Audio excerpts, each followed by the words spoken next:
Go. Hi, my name's John Holt. I'm with Johnson RV in Fife, and we're going to take a quick look at this Roadtrek Chase. A beautiful day out here. Obviously, this is the white one. Roadtrek paints the bumpers, make them look really nice.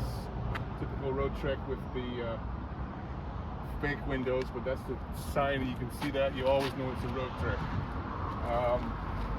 This one's got the mint green and white interior, pretty unique. A lot of people really like this color scheme in here. It's the twin bed model. The Chase has huge, wider than normal twin beds. That's what makes it a Chase as opposed to a Zion, which is slightly different.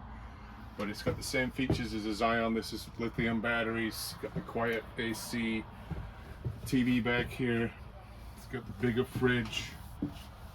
Lots of storage. All the Roadtreks have a really good storage system and a nice pantry. Got the Corian counter with a big flip-up countertop there for extra prep space. Induction burner. These come with 36 gallons of fresh water, which is huge for a small B van. So if you'd like to come and see it, it's here at Johnson RV of Fife. Give us a call. Ask for John in sales. I'd be happy to show it to you. Have a great